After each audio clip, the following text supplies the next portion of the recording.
Alors, dans cette vidéo, nous allons présenter le principe de la résolution d'équations trigonométriques.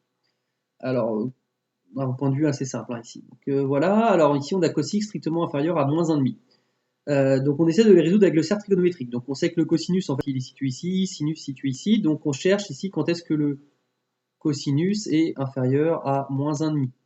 Hein, quand est-ce que le cosinus, finalement, est compris dans cette zone-là. Alors qu'est-ce qu'on va faire? Eh ben, on va regarder déjà quels sont les angles qui correspondent à moins 1,5. Ici, nous avons 2π sur 3. C'est pour ça que c'est important de bien connaître son cercle trigonométrique. Ici, nous avons moins 2π sur 3 ou alors 4π sur 3. Donc, comment on veut le faire. Et donc, finalement, les solutions, eh bien, où est-ce qu'elles sont? Eh bien, elles sont comprises ici sur le cercle. Voilà. Donc, en fait, c'est quand l'angle est compris entre... Alors, évidemment, entre 2π sur 3 et moins 2π sur 3, c'est pas trop possible.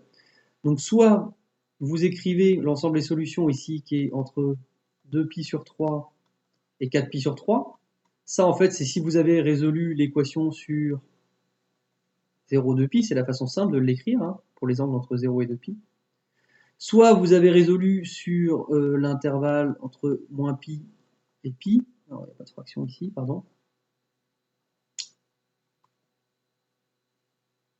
Hop. Et peut-être d'ailleurs moins π et π ouvert ici.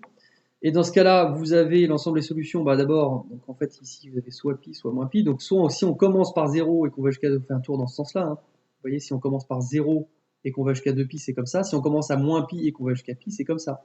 Donc si on commence à moins pi et qu'on va jusqu'à pi, bah, en fait c'est de moins pi à 2pi sur 3.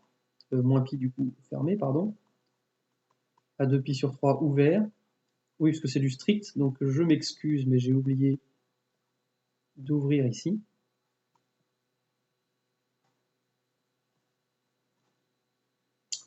Et pourquoi j'ai mis moins pi sur 2 ici? Je fatigue, je m'excuse. C'est vraiment moins pi à 2pi sur 3.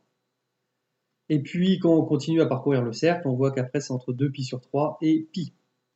Donc, on réunion 2pi sur 3 et pi.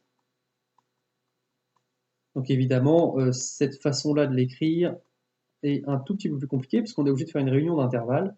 Et en fait, ça dépend dans l'intervalle dans lequel vous avez choisi de le résoudre ou dans lequel on vous a demandé de le résoudre.